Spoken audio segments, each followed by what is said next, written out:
On an autumn afternoon in the Lam Huin district of Dailu, fallen leaves carpeted the road. A bustling crowd thronged the street, buying and selling goods. Suddenly, a small girl appeared out of nowhere, plummeting downwards. She fell with alarming speed, tears welling in her eyes, her terrified screams echoing through the air. A loud thud reverberated, silencing the crowd as she landed before them. A woman gasped, her hand flying to her chest in alarm. Heavens, she hasn't fallen to her death, has she? Curious onlookers swarmed, eager for a glimpse of the drama. Good gracious, is she really dead? A nearby woman dressed in purple, upon seeing the fallen girl, clearly scowled. With a cold sniff, she called out, "Tu Min Chiyu." Without another word, she strode forward, grabbing the fallen girl by the collar and berating her. "You jinx! If you want to die, don't drag others down with you." The young girl blinked, her eyes fluttering open in confusion. Who is this woman? Before she could make sense of the situation, the woman in purple slapped her hard across the face, sending her sprawling. "That's to teach you a lesson." The girl stared at her bleeding palm, bewildered and in pain. "That hurt. I just fell from the roof from that height, and I'm not dead." It was then that a truly perplexing realization struck her. Wait a minute, why are my hands so small? And why are these people dressed in ancient clothes? She scrambled to her feet, taking in the two figures before her. Holy crap, did I just fall and time travel to an ancient world? Lost in thought, she suddenly heard a voice from behind her. Young master,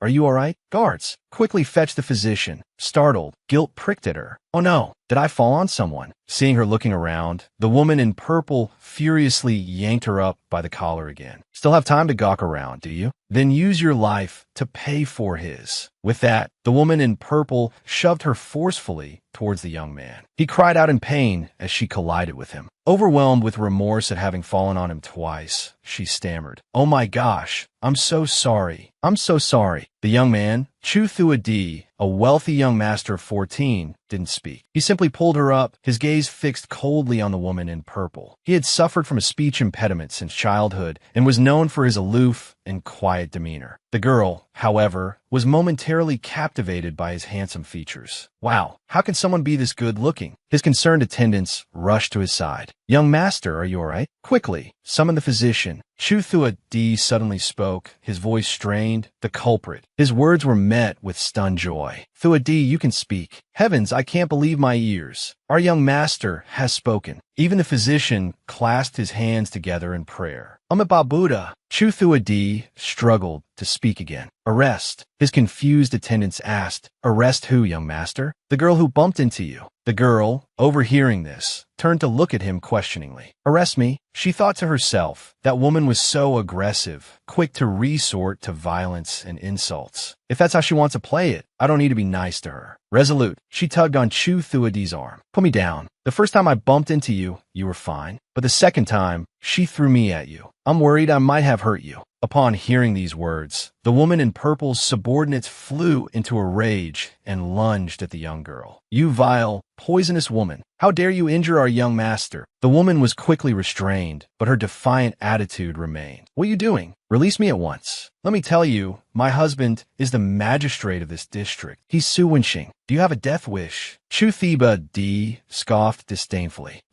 "I am a younger cousin of the Tsuzhou prefect. Seize her." The girl, standing to the side, heard the words Tsuzhou and felt a flicker of recognition. Tsuzhou. Could that be the birthplace of the Chu culture I read about? She wondered. Chu Thuadi suddenly spoke to someone behind him. "Give her to that person." He then turned as if to leave. Seeing this, the girl felt a pang of reluctance. "He's leaving." She quickly reached out and tugged on the hem of his robe. "He's the second person I've met since arriving here, and he just defended me. Now that the woman's been captured, if he leaves too..." Chu Thuadi abruptly stopped and looked back at her. The girl gazed up at him with wide, innocent eyes, still bewildered by this new world she'd found herself in. "If he goes, I'll have even less understanding of what's happening." She held out her arms, inviting him to pick her up. The woman in purple, witnessing this, cried out in annoyance. "Tu Min Chiyu, if you follow this strange man, don't you ever come back. I raised you for 6 years. You ungrateful wretch." The girl was struck by the strangeness of it all. This world is truly bizarre. The original owner of this body is also named Min Chiyu.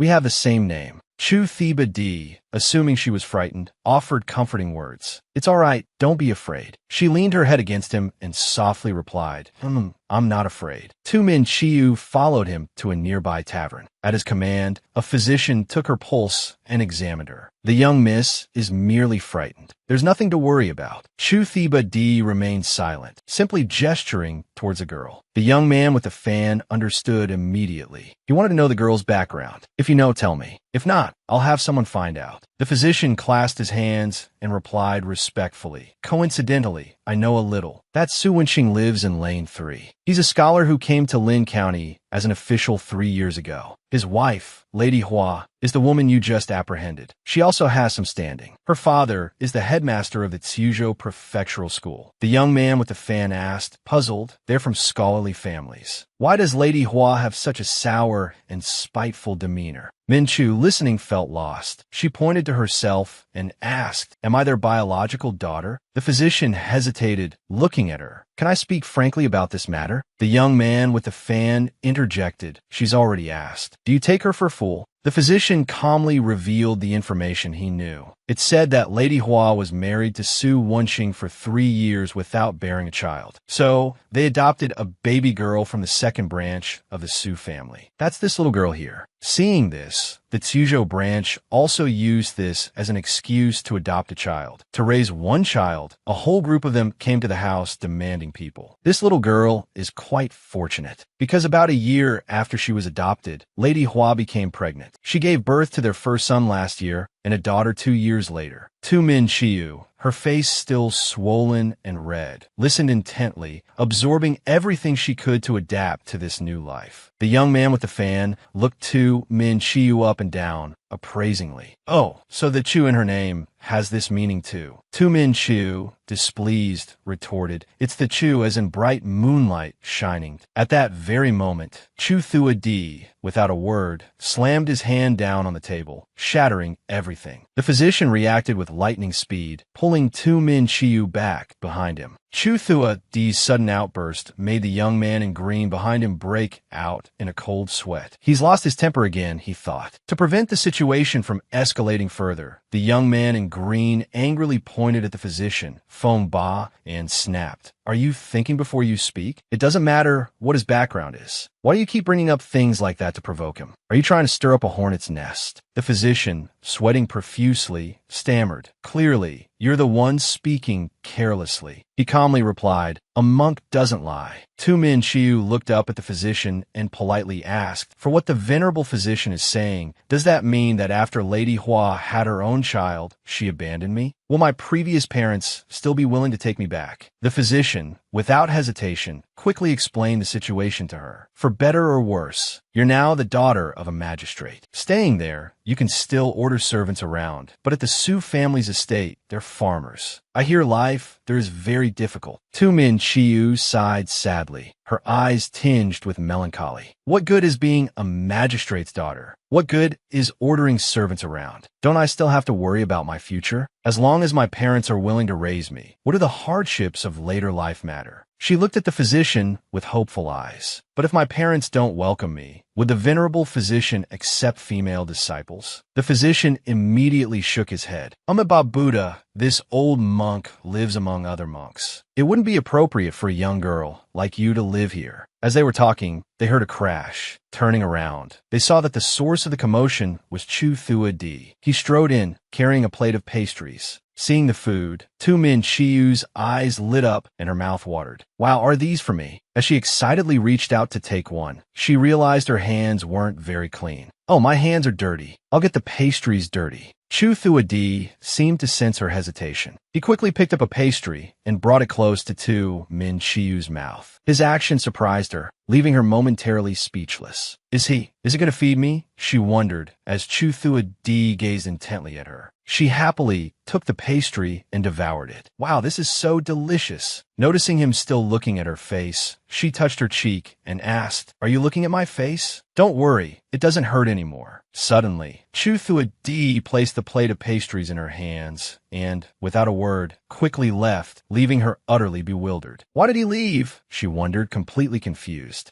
Min Chiu looked at the physician and feigned a question. After falling from the tower just now, there are a lot of things I don't seem to remember clearly. Does the venerable physician know how many children my birth parents have? The physician immediately dismissed the question. How would I know that? But I heard that enlightened monks know everything. The one you're talking about is a deity, not this poor monk. It's strange, though. You bumped into young Master Chu, and he wasn't angry, but instead protected you. Could it be that he felt sympathy due to similar circumstances? So he felt sympathy because we're in similar situations. That's why he suddenly got so angry just now. Min Chiu quickly turned and ran out the door. If the master can't help me, then I'll go find young Master Chu. At least he's much more handsome than this old abbot. The abbot nearly fainted when he heard these two little girls. Min Chiu thought hopefully, if we sympathize with each other's plight, maybe he'll be willing to help me find my birth parents. Min Chiu reached out, trying to figure out the direction. Young Master Chu probably went this way, right? A beautiful young woman, seeing her, approached and started a conversation. Little sister, what are you doing here all alone? Seeing a stranger approach, she asked cautiously, Do I know you? The young woman handed her a box of something and said with a bright smile, Our young master just saved you. This is something he asked me to give to you. Our young master loves to eat pine nut candies. The young woman glanced forward meaningfully and added, When our young master is in a bad mood, he likes to quietly eat pine nut candies. But he's afraid people will say he's childish, so he won't eat them in front of others. Could you gently feed them to him?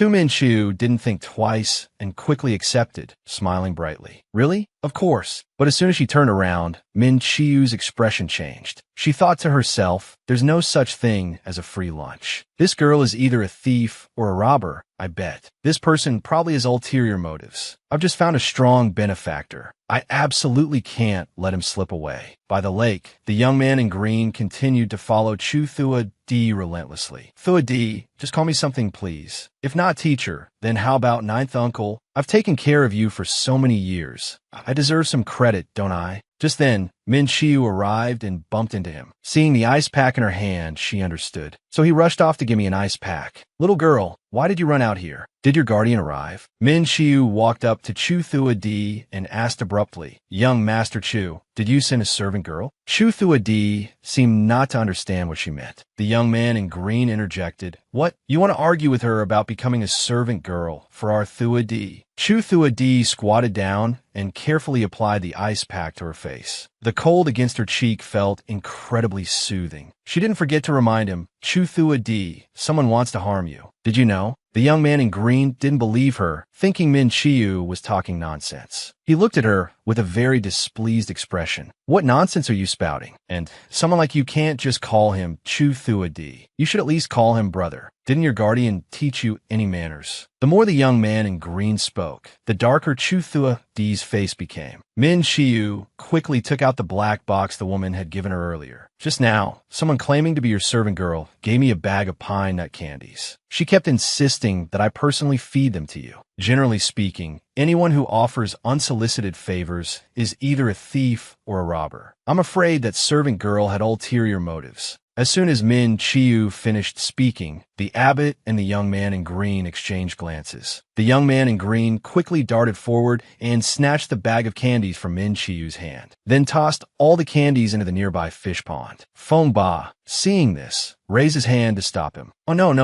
those are my koi. But the candies had already hit the water. The koi quickly swarmed and devoured the treats. The young man in green, without a trace of remorse, said, Don't you Buddhists always say, if I don't go to hell, who will? Min Chiu walked over to observe the fish. In just that short time, several, after eating, promptly went belly up, floating lifelessly on the surface. Seeing this, Min Chiu, sweat beading on her forehead, thought, so someone wanted to take advantage of my young age and use me to eliminate Chu Tiebadi. She glanced sideways at the handsome young man. Who will want to take his life? The young man in green, after seeing the results of his experiment, quickly turned and left. After a few steps, he noticed everyone standing frozen in place. Annoyed, he turned back and snapped. What are you all standing around for? Go find someone. Chu Tiebadi, silently grateful for Min Chiu's warning, quickly scooped her up and carried her back to her room. Once they were alone, he asked, "How did you fall? Was it from the tower?" Min Chiu, with a dazed expression, thought vaguely. In my past life, I think I was standing on a tower, leaned over to look down, and less than 3 seconds later, I was in free fall. Could Chu Tiebadi be suspecting someone deliberately pushed her to fall onto him? It wasn't impossible, especially given the obvious evidence of the poison pine nut candies. Min Chiu immediately asked, "If someone really wanted to use me as a weapon against you, wouldn't I be considered an innocent victim caught in the crossfire?" He was rather surprised by her fluent speech. Innocent victim? Have you been to school? Min Chiu, determined not to miss the opportunity to cling to this powerful protector, put on a half-genuine, half-feigned smile. If I become an innocent victim because of you, you can't just stand by and watch me suffer. Later, when people come, if they look menacing, you have to save me. As they were engrossed in conversation, a voice suddenly rang out from behind them, catching Min Chiu's attention. "To Min Chiu, you're alive? Did it hurt when you fell?" Seeing her silence, the newcomer pointed and continued. "To Min Chiu, I heard you fell from the tower. Is that true? Seeing you like this, I guess the fall didn't make you stupid, huh?" Min Chiu deftly jumped down from Chu Tiebadi's arms. As she was about to walk over and ask who this person was, his next words sent her blood boiling. "To Min Chiu, I always thought you were quite pretty. So, when I grew up, I wanted to marry you. But if you become stupid from the fall, being my concubine would be fine too." Huh. She'd had enough. With lightning speed, she lunged forward and drove her knee into his chest. Fueled by rage, she struck with considerable force, leaving him only able to let out a few strangled cries of pain. A woman in green rushed in, frantic. "Du Mingju, you crazy girl, you heartless wretch. How dare you hit the magistrate's son? If anything happens to our young master, you won't live to see another day." Tu Min Chiu showed no fear. Looking down from her newfound position of authority, she retorted, "He dares to ruin my reputation, so I dare to hit him. I, Tu Min Chiu, would rather work as a servant for the poor than be a concubine for the rich. And as for being his concubine, I don't care who he is. I'll hit him every time I see him." Hearing this, the woman, puffed up with self-importance, rolled up her sleeves. "I must beat you to death today to vent my anger for our young master." Min Chiu quickly retreated behind Chu Tiebadi. "Oh dear, someone wants to get physical." Seeing her lunge forward, Chu Tiebadi's guard swiftly kicked the woman. The young man in green landed hard on the ground, yelping in pain. The short man quickly ran over, pointing at Min Chiu as he tattled to the abbot and his family. "Abbot, third uncle, they're bullying me." Tu Min Chiu wouldn't listen, and she even fought back. A man, presumably third uncle, forced a laugh. "Mengdak, go on ahead. Chiu, stay here. I'll discipline her for you." The young man in green, his face sour, chimed in, "Well, magistrate too, you must discipline her properly. She dared to kick our young master just now." "Oh, it seems this man is my adoptive father, Tu Wenxing." Min Chiu realized. The stout man, still fuming, pointed a finger accusingly at Min Chiu. "To Min Chiu, you can only be my concubine in this life, because the Tu family cannot afford a large dowry. If you want to be the principal wife, you have no chance." Hearing this, she angrily snapped, "Humph, fatty, do you want another beating?" Tu Wenxing looked toward her. "Chu, come to your father." As she was about to go over, Chu Tiebadi suddenly placed a hand on her shoulder, stopping her. She looked at him, puzzled, trying to decipher his thoughts. Tears welling in her eyes, her face full of which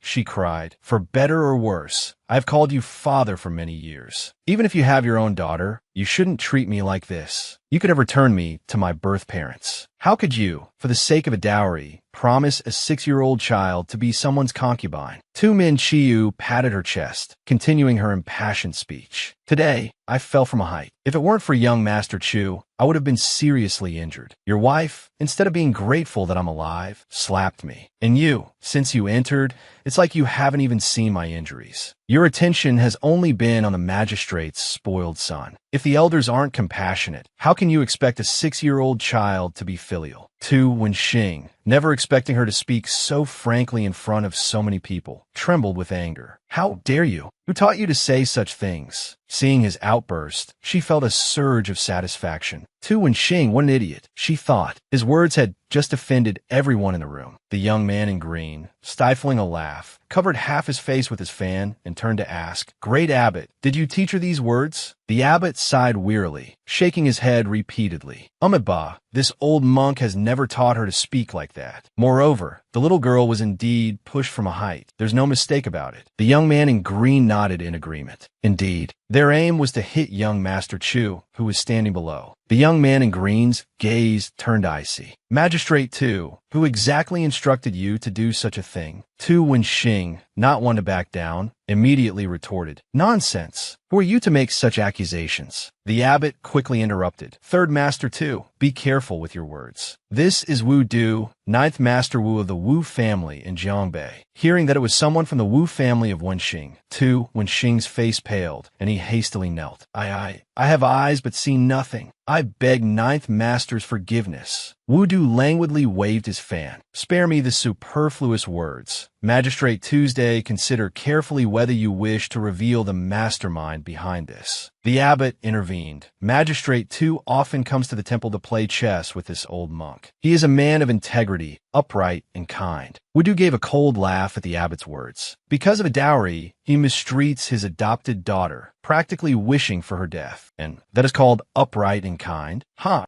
Min Chiu trembled with rage. "My life from now on will be my own." She lifted her chin and looked directly at Tu Wenxing, her voice ringing with conviction. "I will not return to your house. Either I will remain at Guangpu Temple and become a nun, or I ask the abbot to send me back to my birth family." "Amitba," the abbot chanted, "those who renounce the world do not involve themselves in worldly affairs." Wu Du, relentless, pressed the issue. Eating, drinking, and relieving oneself are all worldly affairs. Does the venerable abbot abstain from all of these? The abbot, under pressure, simply repeated Amitba. Tu Wenxing, surprised by Min Chiu's refusal to return with him, said, "Didn't you say you would rather die than live a life of hardship?" A flicker of something crossed Min Chiu's face. Dying is very unpleasant. Anyone who has died knows that. Tu Wenxing continued his attempt at persuasion. "Your birth parents live a very difficult life. You won't even have a dowry when you marry. I think you should reconsider returning to them."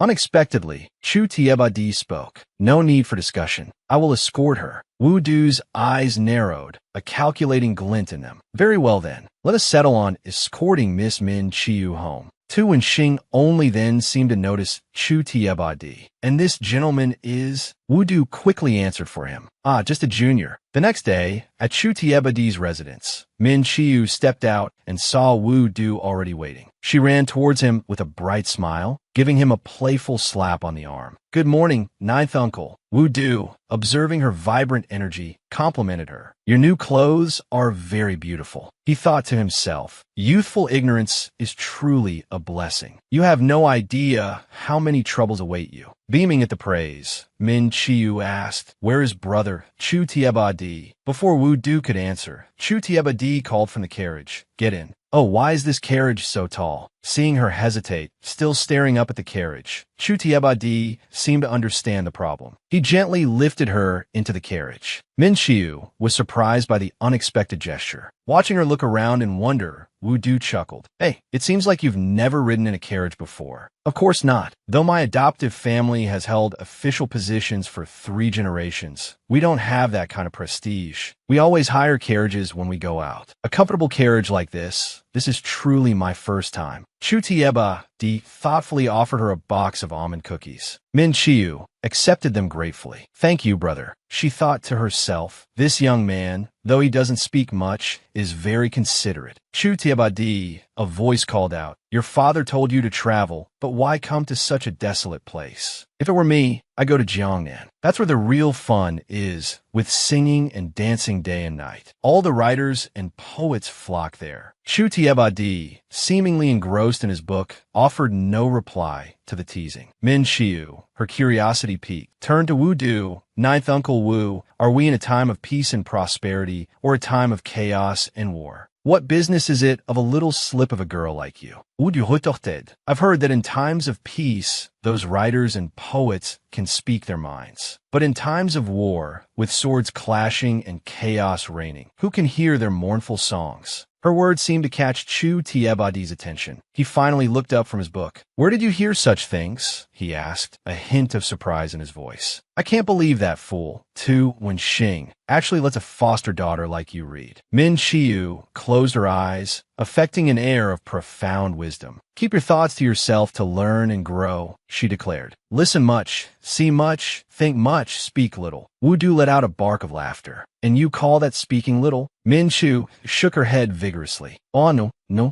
They say Tiebadi talks very little." Her eyes flickered towards Chu Tiebadi, as if trying to decipher him. "What's this young man's background?" she wondered. "A prestigious Tan Hoa scholar follows him everywhere. And judging by what Ninth Uncle said, his father must be someone of considerable influence." Suddenly, the carriage lurched to a halt. A chilling smile spread across Wu Du's face as he approached her. "Time to take you back to the two-family home." Min Chu, the thought of returning, sent a jolt of anger through her. "No," she cried. She scrambled towards Chu Tiebadi, clutching his arm. "I don't want to go back," she sobbed. Seeing her distress, Chu Tiebadi pulled her into a comforting embrace and swiftly exited the carriage. His face impassive as he brushed past Wu Du slowly drew back the curtain and followed, a smirk playing on his lips. Is someone upset?" After calming her down, Chu Tiebadi gently set her back on her feet. Feigning indifference, he turned away slightly and asked, "Do you want to come with me?" Min Chiu's eyes lit up as she spotted a nearby vendor selling sunflower seeds. "Tiebadi Gij," she exclaimed, using the honorific term for older brother. "Are we paying for ourselves?" Without waiting for a reply, she dashed towards the old man. Pointing at two baskets, she chirped, "Sir, a pound of these and a pound of those, please." Clutching her enormous bags of sunflower seeds, Min Chiu skipped along happily, munching on the seeds as she went. Suddenly, a panic shout from Chu Tiebadi pierced the air. "Watch out!" Min Chiu snapped back to reality, finding herself inches away from the hooves of an oncoming carriage. Frozen in terror, she thought, "If I die here, will I go back to where I came from?"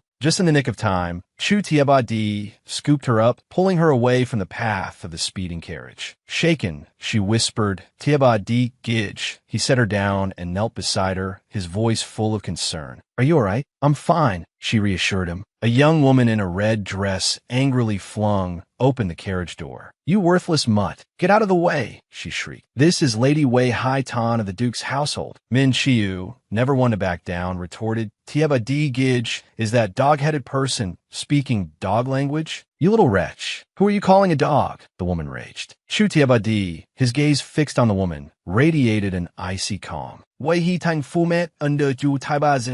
And you, where are your eyes looking? Someone, gouge his eyes out for me." Min Chiu, bristling with protective fury, pointed and kicked at the shrewish woman. I'm scolding you, you dog-eyed snob. Just try and touch my Tiebadi Gij." "Tiebadi Gij, put me down. I need to teach her a lesson." Wu Du finally approached. "Little one, are you all right?" Noticing Wei Hai-tan's continued belligerence, he flicked a pebble at her with a casual flick of his wrist. The pebble struck Wei Hai-tan squarely on the forehead, cutting short her tirade. "Ow," she cried. "How dare you hit me? You're all dead. Do you know who I am?" "Such a loud mouth, but no bite," Min Chiu scoffed, looking at Wu Du with open admiration. "Ninth Uncle, you're so amazing. 10 out of 10. A woman dressed in green elegantly descended from the carriage. "We are from the Wei Duke's household in the capital." Wu Du responded with feigned awe. "Oh, such an illustrious background." Min Chiu, hands on her hips, sternly questioned, "If the Wei Duke's household is so grand, why were you almost about to run me over just now? Don't you think you owe us an explanation? You're not even dead. I think you're just poor and crazy, trying to swindle some silver." Min Chiu mocked. "Which master taught you that being poor makes you crazy?" "Ha!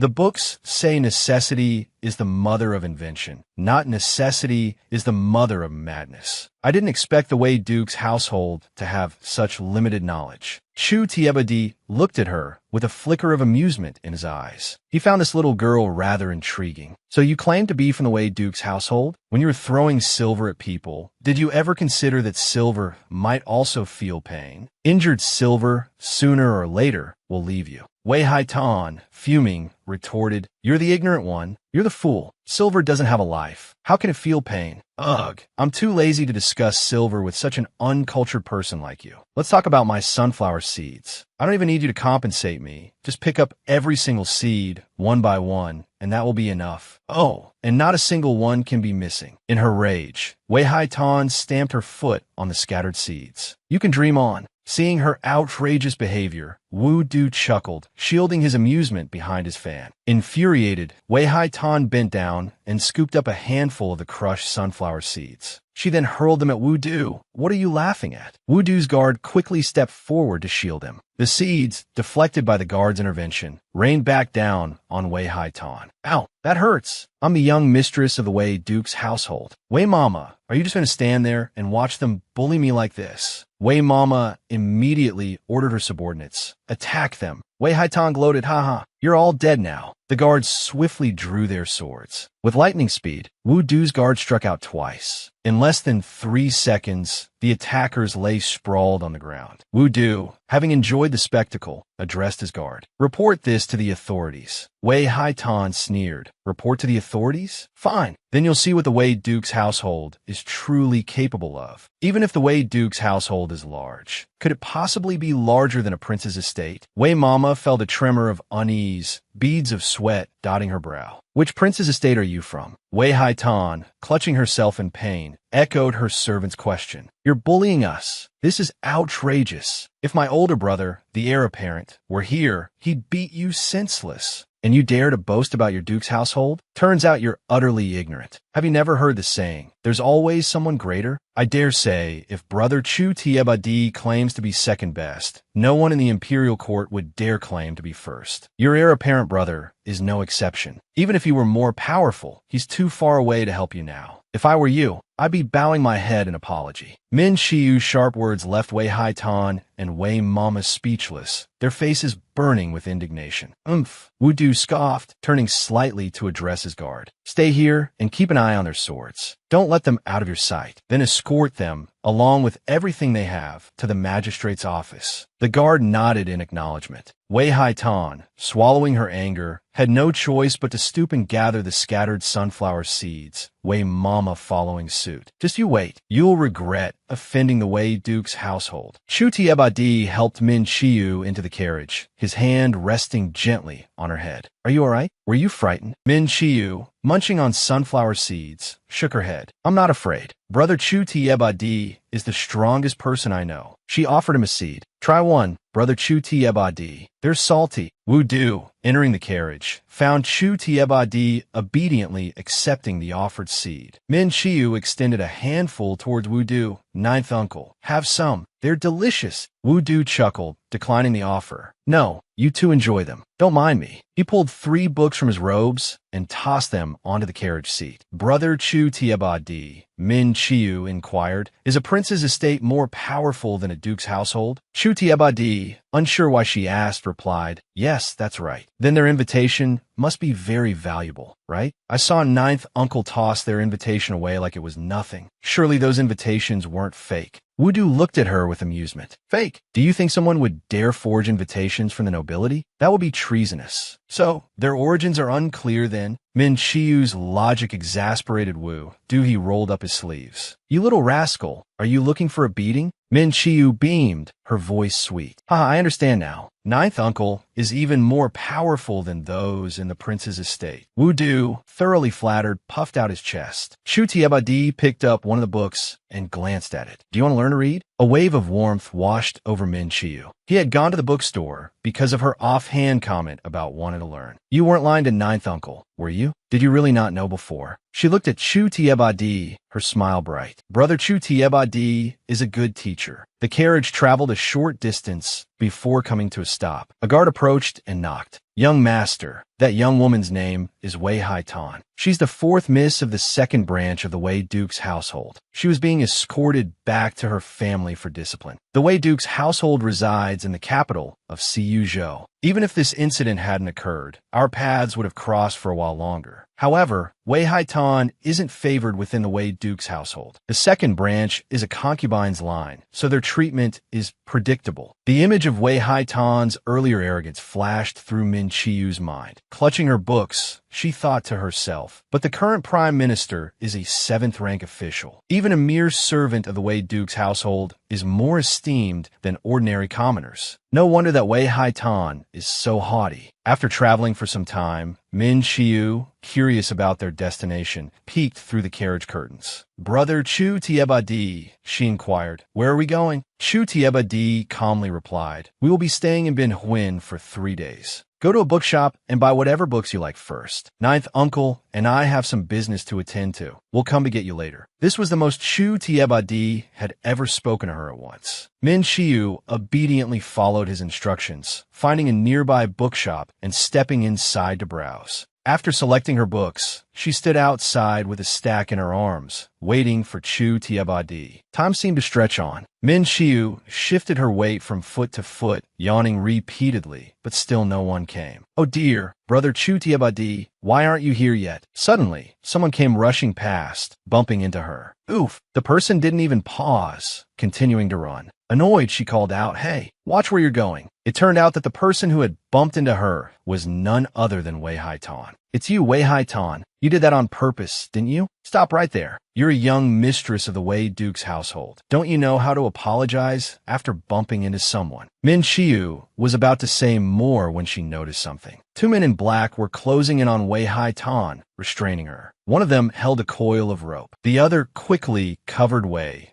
Haitan's mouth with a cloth. "Mungju stay, Setun." She hadn't noticed the hands approaching her from behind. Only when a cloth was pressed over her own mouth did she realize the danger. "Oh no," she thought, "this is it. I'm doomed." And so, she shared Wei Haitan's fate. They were bound and thrown into a dark corner of an empty room. One of the men turned to his accomplice, puzzled. "Why did you bring another one?" "Ha." The other replied, "Just a bonus. Think of it as buy one, get one free." But this little girl saw everything. What if she reports us to the authorities? Look at her. She's even prettier than the young mistress from the Wei Duke's household. We might get a better price for her. Min Chiyu listened to their conversation with growing anxiety. This is just great, she thought. We've stumbled into human traffickers, and they specifically target women, preying on their beauty. We're going to be sold to a brothel. The man with the square face had mentioned the Wei Duke's household, meaning they knew Wei Haitan's identity. Yet they still dared to kidnap her. Who could have given them such audacity? Unlike Min Chiyu, Wei Haitan had lost all composure, sobbing uncontrollably. The 2 men in black quickly drove the cart away. Inside, Min Chiyu assessed the situation. At this rate, we'll be further and further from Bin Huin. Suddenly, she heard a noise outside. Could it be Brother Chu Tiebadi using his carriage to block the road? But things weren't as Min Chiyu hoped. They had simply reached their destination. Inside a derelict building, another man was waiting. Seeing the 2 kidnappers return with their captives, he grinned. "Back already? More plump lambs, I see." The tall, thin man in black nodded. "Yeah, take a good look." Min Chiyu surveyed the scene. There were quite a few of them. Escape seemed hopeless. Min Chiyu and Wei Haitan were flung into a corner piled high with straw. Min Chiyu strained against the ropes binding her wrists. Could this really be it? Was she simply meant to wait here for death? A wave of helplessness washed over her as her struggles proved futile. Bound this tightly, she could do nothing. Suddenly, a young man, also captive, approached and gently dabbed Min Chiyu's forehead with a cloth, startling her. "Don't be afraid," he murmured. "I'll loosen your bonds." He then moved to Wei Haitan, offering the same courtesy, but she flinched away, her cries of terror echoing in the desolate space. Unable to bear the incessant screaming, Min Chu finally spoke. "It's no use. This is a deserted building. Even if you scream your lungs out, no one will hear you except our captors." Hope of any assistance from Wei Haitan seemed remote. "This is bad," she thought. There's no help coming from her. Turning to the young man, she said, "Let me introduce myself. I'm Min Chiyu, and I'm 6 years old. How long have you been here? And how old are you?" The young man, his features surprisingly bright despite the grim circumstances, answered with a hint of sadness in his eyes. "My name is Lu Dang Duong. I'm 10 years old. The man who captured me said I was handsome and could be sold for a high price." Min Chiyu's mind raced. Sixth brother, were you also taken because of your looks? Lu Dang Duong shook his head. No, I wasn't taken for my looks. A low growl emanated from the young man's stomach. Without hesitation, Min Shiyu offered him a handful of sunflower seeds. I only have these, she said. Have something to eat. There's not much to them, but it's something. Lu Dang Duong looked at the seeds in his hand and slowly asked, Do you have any more? I do, Min Shiyu replied. Don't they feed you? The young man cracked a seed between his teeth, his expression thoughtful. Very little. They don't want us to starve, but they don't give us enough to be strong. Wei Haitan, drawn by the sound of food, approached Min Shiyu. Do you have many more of those sunflower seeds? She asked. Min Shiyu, harboring little fondness for Wei Haitan, refused. Just enough for sixth brother and me. Wei Haitan, Min Shiyu continued. Tell me, who have you offended? Who would be so bold as to kidnap the fourth miss of the Duke's household? Deprived of food and burning with shame and anger, Wei Haitan rose to her feet, pointing an accusing finger at Min Shiyu. Are you interrogating me? Perhaps you orchestrated this whole thing. You're the thief, crying thief. I warn you, release me immediately. If you don't, the Wei Duke's household will annihilate your entire family. Calling you pig-ignorant would be an insult to pigs, Min Shiyu retorted. If the Wei Duke's household is so powerful and untouchable, why would anyone dare kidnap you so brazenly? I'll tell you why. This clearly comes from within your own household. Haven't you figured out who you've offended yet? Wei Haitan trembled, her bravado crumbling. She sank to her knees, powerless. You're lying. That's impossible. Little sister is right. I think so too. Lu Zhangjun not dead. Sixth brother, do you think so too? Were you also betrayed by your own family? Little sister is very perceptive, Lu Dang Duong replied. I'm not afraid of family secrets getting out. Have you heard of the Lu family in Jiangnan? Min Shiyu thought for a moment, then shook her head. I've only heard that the Wu family in Jiangnan is very powerful. Lu Dang Duong calmly explained. The Wu family in the north and the Lu family in the south are equally renowned. Both hold prominent positions in their respective regions. Although my surname is Lu, I am only a younger son. My father passed away during a harsh winter. Afterward, my mother remarried. I was originally supposed to inherit a dozen or so acres of land to live off of, but now that's no longer possible.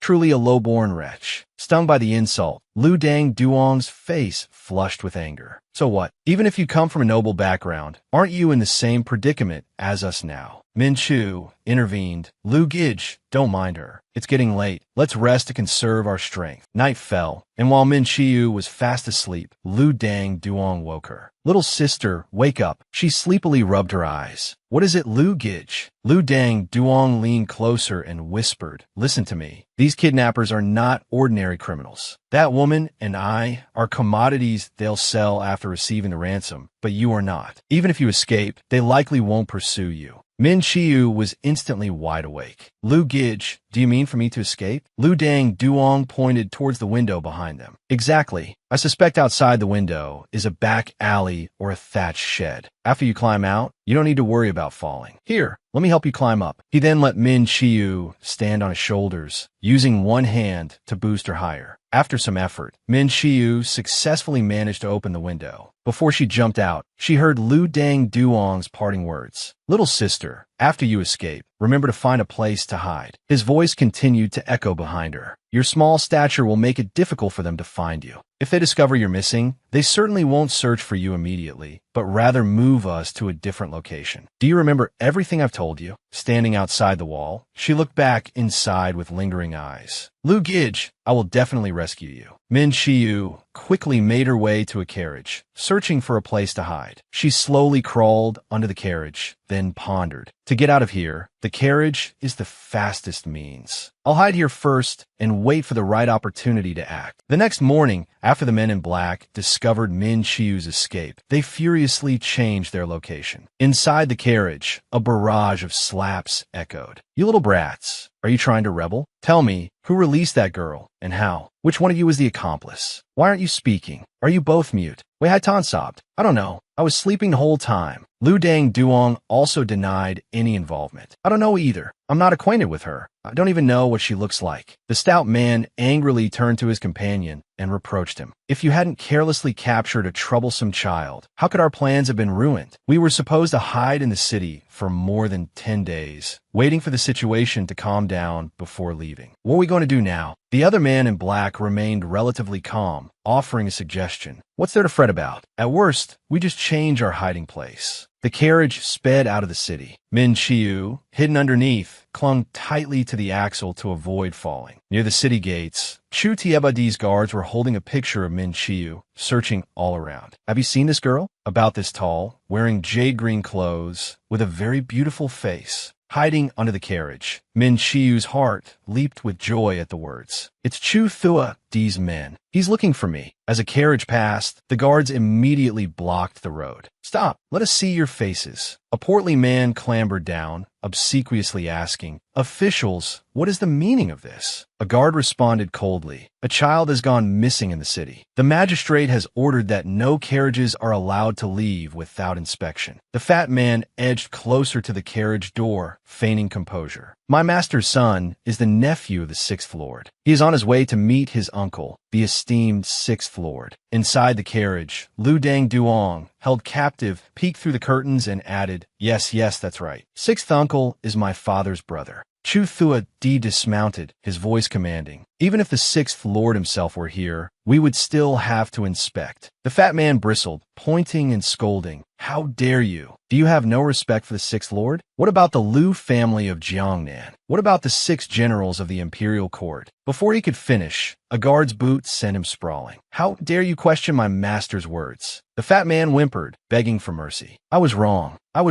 Chu Thua Di, noticing the commotion beneath the carriage, approached. He calmly crouched down. Chiu, come out. When no one answered, he leaned closer, peering out of the carriage. Chiu, where are you? Seeing him, she burst into tears. Thua Di. She reached a trembling hand towards him. You finally came. The long confinement and awkward position had left her stiff. She tumbled out with a small cry. Ouch! Alarmed, he shoved the carriage aside with one hand and rushed to her, scooping her into his arms. Chiu, are you hurt? Ming Ju so bad to be alive and see you again. Thua Di, it's so good. He quickly beckoned to his physician. Uncle Hoa, over here. Uncle Hoa, a medicine chest strapped to his shoulder, hurried over. Coming. Up the ticking Ming Chu Sapuns, Unso Hua spoke Gan Li. Young master, there's no need to worry. The young miss has no serious injuries. Her weakness is mainly due to hunger. Ming Ju spoke Ohat to thee. The boy in the carriage, he is a Lu, but he was also kidnapped by these bad men. The man holding Lu Dang Duong dismounted, brandishing a knife. Let us go, or I'll slit this boy's throat. Min Chiu, her eyes fixed on Lu Dang Duong, worried the man might actually follow through, tugged at Chu Thua Di's sleeve. Thua Di, 6th brother, help me escape. I can't leave him. She glanced anxiously towards Lu Dang Duong, then, thinking quickly, pointed behind the kidnapper and shouted, Wei Hai Tan, hit him on the head. The kidnapper, startled, glanced over his shoulder. Seizing the opportunity, Chu Thua Di flung a rock at the man's arm. Lu Dang Duong, equally quick, slammed his elbow into the kidnapper's other arm. Due to his carelessness, Lu Dang Duong fell to the ground. But because of this, he successfully avoided the man's grip. The man in black angrily cursed, Little brat. Some of the magistrate's men quickly ordered, Seize him. Take him to the yamen, quickly. Lu Dang Duong looked at Min Chiu with gratitude in his eyes. He then turned back towards Min Chiu, who was overjoyed with this glorious victory. We coordinated perfectly with Brother Chu Thua Di just now. It was truly a meeting of minds. She pointed at Chu Thua Di and introduced him to Lu Dang Duong. This is my brother, Chu Thua Di. He's the one who saved us. Lu Dang Duong bowed respectfully. Many thanks to my benefactor for saving my life. This life-saving grace I will never forget. Meanwhile, Wei Hai Tan, after getting out of the carriage, continued to act imperiously. Quickly untie me. After being untied, she angrily stormed over to Min Chiu, pointing and scolding. Min Chiu, you selfish thing, running off on your own like that. Weren't you trying to get us killed? She even berated Lu Dang Duong. And you too. You must have been her accomplice. All you do is scream and shout. If you have the guts, go find those men and settle the score. As if suddenly remembering something, she rushed over to the stout man. Yes, you wretch. How dare you tie up this young miss? The man in black was promptly given a thorough beating by Wei Haitan, his head swelling up considerably. Ow! Stop hitting me! Min Chiyu watched with weary exasperation. Since last night,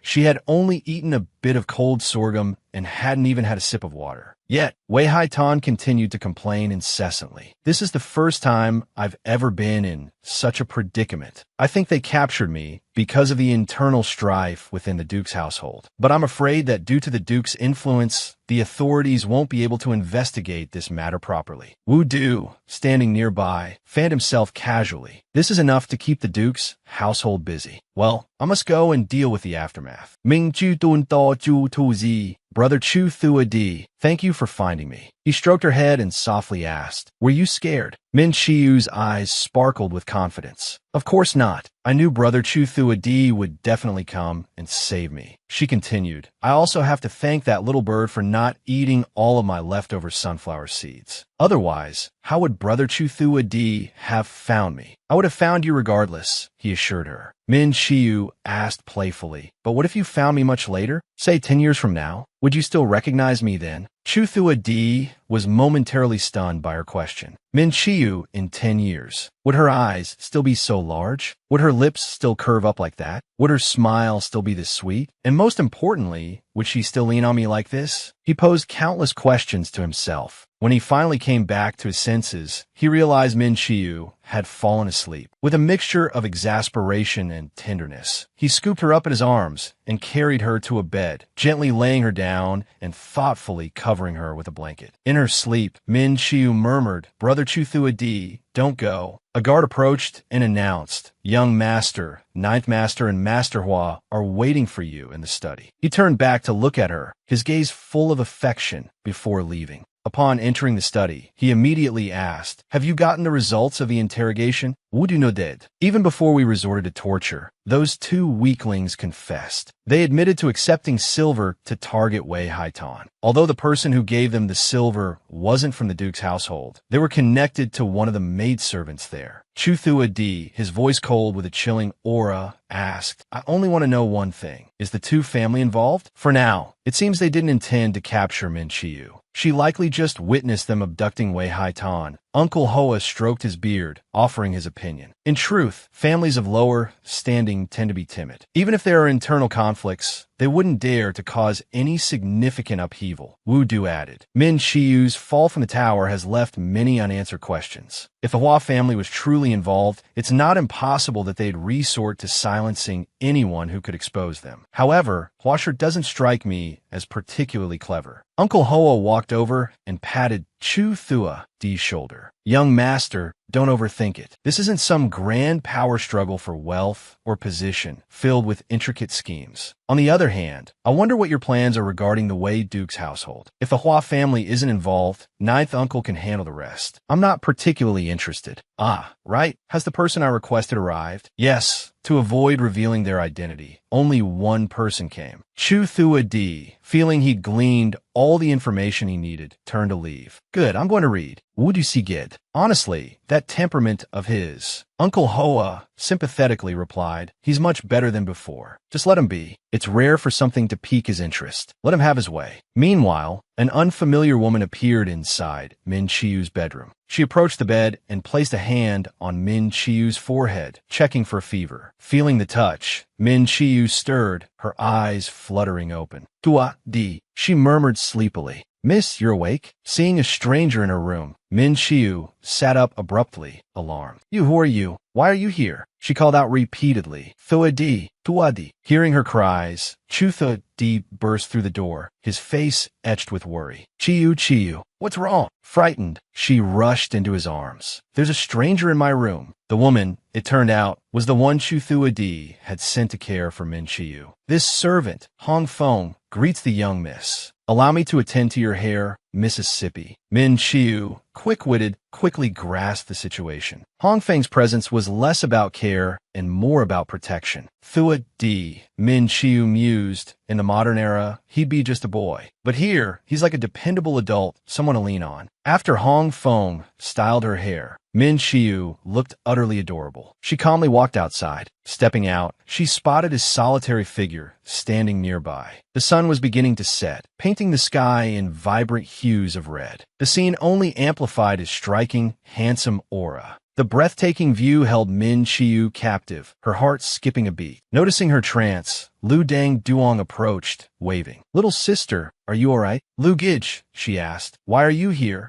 Lu Dang Duong scratched his head sheepishly. I don't have a home to return to. It just so happened that I received a message from my master, so I'm staying here for a while." "That's right, we can be together now." Min Chiu suddenly blurted out a seemingly random question. "Could it be you lost a Thua Di Gij?" Lu Dang Duong nearly fainted on the spot. From nearby, Wu Du's voice rang out, "Huh? What's wrong with your head?" Seeing him approach, Lu Dang Duong hastily bowed in respect. "Master," Min Chiu acknowledged Wu Du in return. "There's nothing wrong with my head. My older brother, Chu Thua Di, is clearly so academically gifted. In the future, he'll take the imperial examinations and crush all the scholars. Just you wait." She then quickly ran to hide behind Chu Thua Di. "Wo du fumel inwardly and Min Chi is constant ceasing. If you're so brave, don't hide behind him. Even if he really becomes a top scholar someday, it'll be because this scholar taught him." Min Chiu cheerfully took Chu Thua Di's hand and walked ahead. No more arguing. "Let's go eat." After enjoying a hearty meal, she clutched her full belly and scurried back to her room. "I'm full. Time for a nap." Noticing someone else was in her room, she clutched her stomach and made an excuse to leave. "I think I ate too much. My tummy hurts." "Huh?"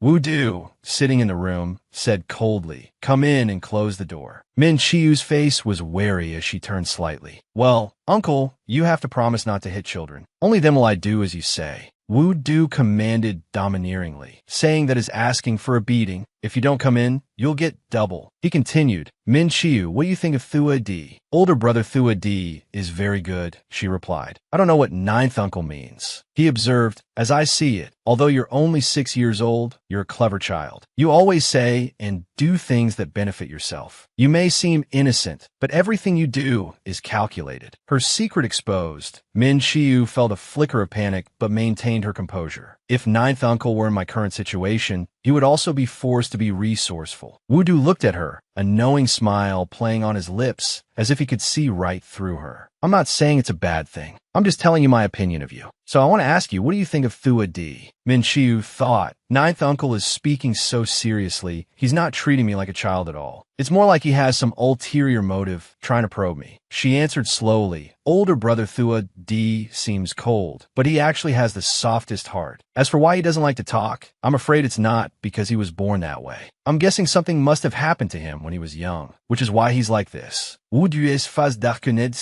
Indeed, you guessed correctly. Thua Di is a child with a difficult fate. Since he values you, there are a few things I must say frankly. Wu Du then slowly recounted Chu Thua Di's unhappy past to her. Chu Thua Di's mother utterly despised him. "This mute is not my son. Absolutely not. His birth parents, because he refused to speak as a child, and because a fortune teller declared him a cursed child who brought misfortune to his parents, utterly loathed him. In the end, they abandoned him. Fortunately, his adoptive father had discerning eyes and patiently taught him. We thought he would never speak, but we never imagined that he would willingly speak for you one day." After hearing the story, Min Chiu felt a pang of something in her heart. Her large, round eyes looked at Wu Du questioningly. "Why did ninth uncle want to tell me this?" "Because you're the one who made him willing to speak, and you're also the one who nearly drove him mad. After you disappeared, he used connections and acquaintances he had never used before, just to turn over every stone to find you. Everything he did for you." Seeing Wu Du beating around the bush, Min Chiu quickly got to the point. "Ninth uncle, you don't need to flatter me like this. If there's anything you need me to do, I will definitely do my utmost." Wu Du sighed, dropping the pretense. His adoptive father has such high hopes for Chu Thua Di, but the boy has no ambition. Min Chiu, quick-witted as ever, guessed his meaning. "I know, ninth uncle. You want me to inspire him, don't you?" "Indeed," Wu Du admitted, "but don't push yourself too hard. Just do your best." As Wu Du turned to leave, Min Chiu casually added, "How old was Chu Thua Di when his parents abandoned him?" 5, Wu Du replied. Min Chiu pondered this for a moment, then walked to Chu Thua Di's room and knocked. He opened the door, his face lighting up at the sight of her. "What is it?" "Come in," she urged, grasping for an excuse. I just closed my eyes for a moment, and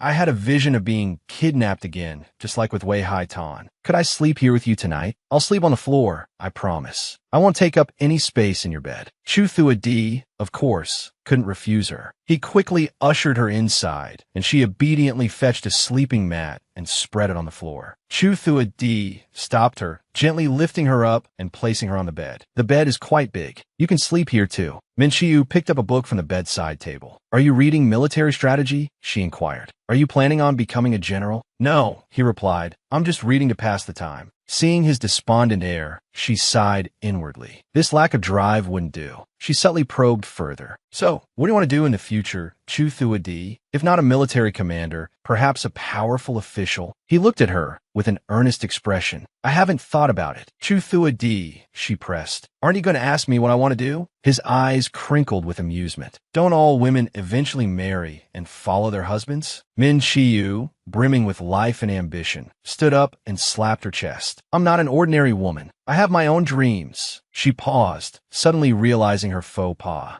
Oops, women in this era don't have careers. He chuckled at her playful expression, reaching out to gently touch her cheek. Oh, so fierce. So what do you want to be? She asked, gently pushing his hand away. With a resolute tone, she declared, I want to be a mountain king. He blinked, surprised. A mountain king? She excitedly described her dream. I want to plant fruit trees all over the mountain. Plum, peach, pear trees. Ideally, one tree that bears all kinds of fruit. Chu Thua Di, have you ever seen a place like that? He finally understood what she meant by mountain king. Oh, so that's what you mean. She lay back on the bed, her arm outstretched, envisioning the scene. When the fruit is ripe, I'll climb up and pick it, with the blue sky and white clouds above me. Eating the fruit, I grew myself. Wouldn't that be wonderful? Chu Thua Di. He seemed to be picturing it too, his gaze softening as he looked at her. Yes, he murmured, very beautiful. Don't worry, Chu Thua Di, she assured him. When I become a mountain king, I'll keep you supplied with fruit. It's a deal, he replied, thoughtfully pulling the covers over her, his gaze lingering on her face. The next morning, after breakfast, the group set off again.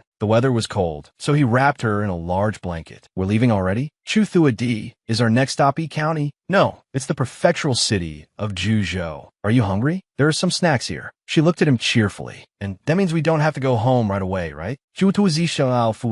Are you afraid of going home, little sister? He asked gently. Min Chiu slowly shook her head. It's not that. I'm just wary of strangers. And I'm not quite ready to part with you, Brother Thua Di, so quickly. He offered her a small bag of pastries, his voice reassuring. It won't be quick, Chiu.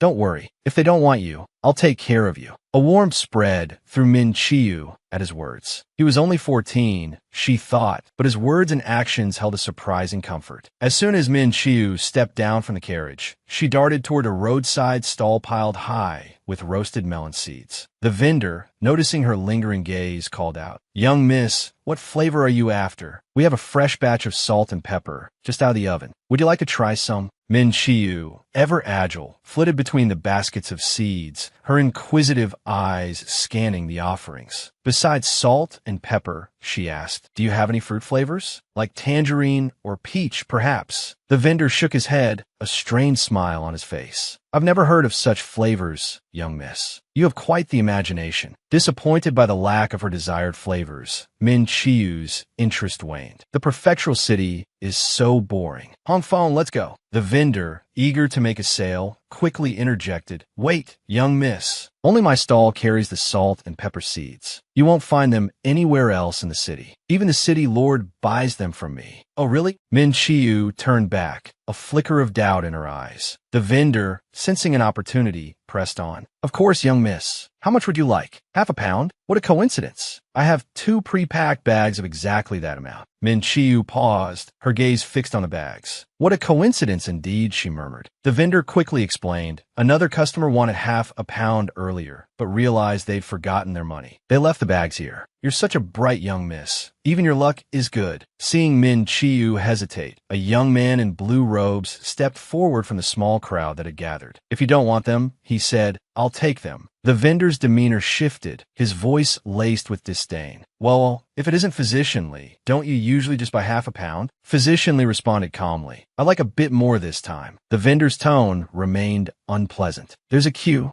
you know. First come, first served. This young miss is buying these. If you want more, I can get you a different bag. But Physician Lee was insistent. Let her have another bag. There must be something wrong with that one if you're so eager to get rid of it. I want that bag. Suddenly, Min Chiu snatched the bag from the vendor's hand. The shopkeeper is right. I was here first. This bag is mine. I've already paid. Hong Fong, let's go. With that, she turned and walked briskly away. Physician Lee called after her, "Little miss, wait," but the vendor intercepted him. Clutching the bag of seeds, Min Chiu felt a sudden, unsettling flutter in her chest. A sense of foreboding washed over her, her expression clouding with worry. She climbed back into the carriage, her mind racing. Hearing the commotion outside, Chu Thua Di turned to his attendant. "What's going on?" Hong Fong quickly explained. "The young miss finally found the salt and pepper seeds she wanted and is afraid someone will steal them." A thought struck Min Chiu, and she spoke loudly, as if to be overheard. "These salt and pepper seeds are delicious, Brother Thua Di. Try some." Outside, Physician Lee, hearing her words, hurried after the carriage. "Wait, don't go." As he neared the carriage, a shadowy figure emerged from nowhere, clamping a hand over his mouth. From within the carriage came Hong Feng's panic cries. "Wait, young mistress! Young mistress, are you all right?" Quickly, to a physician, hidden in the shadows, the ambushers, hearing these words, believed their plan had succeeded. Without hesitation, they launched their attack. An arrow flew swiftly, striking the driver in a vital spot, piercing clean through. The driver, unable to avoid the blow, quickly slumped over, lifeless. A volley of arrows followed, raining down around the carriage. The horses, startled and terrified, reared and whinnied, frozen in place. The masked figures, seizing the opportunity, approached the carriage to assess the situation inside. They must be finished. Leading the masked figures was a woman with a harsh, unforgiving face. A triumphant smile bloomed on her lips. "From Lin County to here, just for this moment. Go inside and check. Confirm they're all dead, and then we retreat quickly." The masked figures swiftly obeyed. Yes, but as the first black-clad figure neared the carriage door, an immense force erupted from within, sending him flying back like a broken kite. The lead woman, sensing a shift in the tide, frowned. She looked back and barked, "What's happening? Hurry up!" But before the remaining figures could react, they were surrounded by Chu Thua Di's men. Seeing the occupants of the carriage unharmed, the woman's eyes widened in disbelief.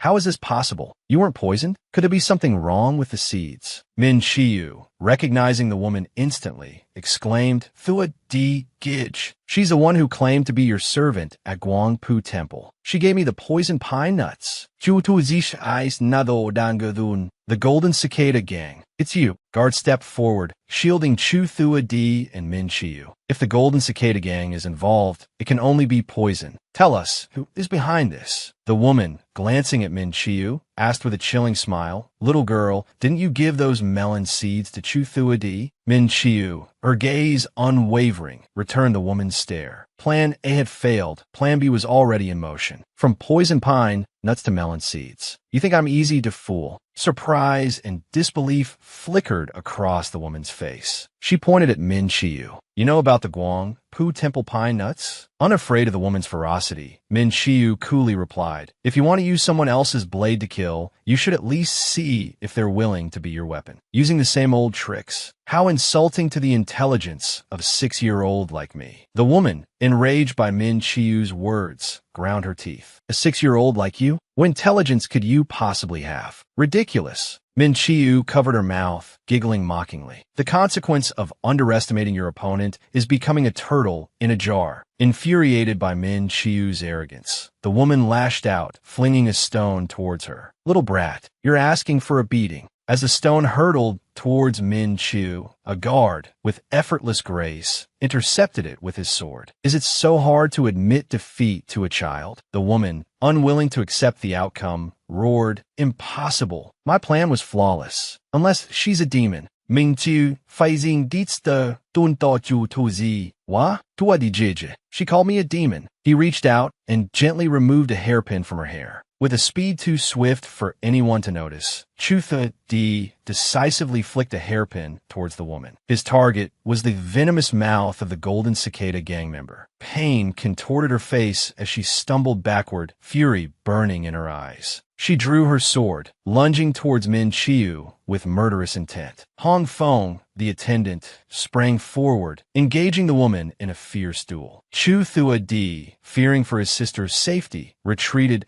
shielding her from the violence with his own body. But Min Chiu was no coward. Unafraid, she watched the fight unfold, her eyes missing nothing. "Brother, you had this planned all along?" she asked, her gaze fixed on the struggle. He looked down at her, his eyes warm. "Ever since the pine nut candy incident, I've been waiting for them to spring their trap." Min Chiu was impressed. "I thought I was clever," she admitted, "but compared to you, brother, I'm like a child playing with toys." He chuckled, tapping her nose affectionately. "You are clever, Min Chiu. Her scheme wasn't clumsy, and it's not something just any 6-year-old could understand." Min Chiu's eyes sparkled with mischief as she looked towards the woman. "Brother," she looked at him, a playful suggestion in her eyes. "Can we deal with her our way?" She raised her voice, feigning innocence for the benefit of their captive audience. "Brother, if the Golden Cicada Gang uses poison, shouldn't we let her taste the famed poisons of Nan Quang?" The woman's face paled, sweat beading on her brow as she recoiled. But she was too slow. Chu Thua Di had already unleashed a cloud of potent powder. The woman inhaled deeply, clapping a hand over her mouth, but the damage was done. In the blink of an eye, Chu Thua Di's men surrounded her. Escape impossible. Wu Du, the ninth uncle, and Lu Tingyang strolled casually towards the scene. "Trying to run?" Wu Du asked dryly. Lu Tingyang rushed to Min Chiu's side, his voice full of concern. "Little sister, are you all right? Are you hurt? Were you frightened?" Min Chiu, touched by his concern, shook her head. "I'm fine. Brother protected me." Then, remembering Physician Li, she asked, "Where's Physician Li?" "He wasn't silenced, was he?"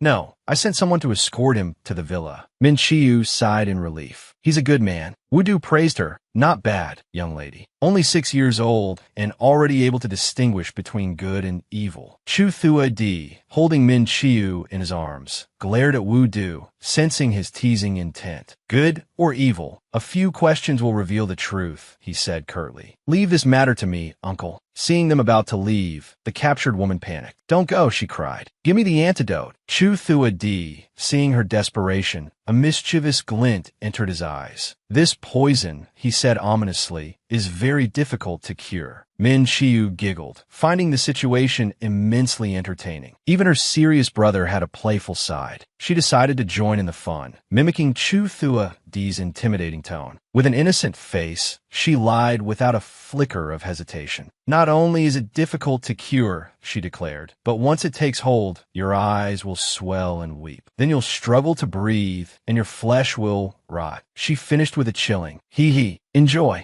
Meanwhile, at a nearby villa, Physician Li paced anxiously. Seeing Min Chiu return, he rushed towards her, his voice filled with worry. "Little sister, are you all right?" Chu Thua Di's eyes narrowed, his gaze sharp on Physician Li. "How did you know those melon seeds were problematic?" Physician Li looked away, guilt etched on his face. "Because I sold the poison to the woman who owns the stall. She claimed she needed it for rats, but she bought enough to kill an ox. I felt uneasy, so I followed her." Physician Li quickly recounted what he had witnessed. "I hid and saw her give the poison to a young woman who I'd seen sneaking away from the roasted seed stall. Then, today when the stall introduced a new flavor of spiced roasted seeds, I had a bad feeling. I wanted to buy a bag to test, and that's when I ran into your younger sister buying some as well." Chu Thua Di and Min Chiu exchanged a look, absorbing Physician Li's words. Min Chiu inquired, "Physician Li, weren't you worried about the consequences of your actions?" Physician Li, clearly tormented, looked like a man who had lost his soul. He mumbled, "It's a human life we're talking about. Using poison to harm others. It's unforgivable." Suddenly, Min Chiu smiled, offering unexpected praise. "Physician Li, you have a heart of gold. It's truly admirable." Physician Li, embarrassed by the compliment, scratched his head. "I'm just glad you're all right. I've been out too long. I should return." Seeing his demeanor, Chu Thua Di scolded him gently. "Fool." Min Chiu pressed further. "Physician Li, by being so righteous today, do you realize who you've offended?" He replied, "I stand by what is right. If that woman seeks revenge, she should fear the law, not me." But Min Chiu's next words made Physician Li's blood run cold. The stall owner isn't the one to fear. It's the powerful organization behind her, a gang known for their use of poison. Physician Li broke out in a cold sweat. What? What do you mean?" Chu Thua Di turned to his guard, Hong Feng. Escort him to Uncle Hua and arrange accommodations for him. Yes, young master, Hong Feng replied. Overwhelmed with gratitude, Physician Li bowed deeply. Thank you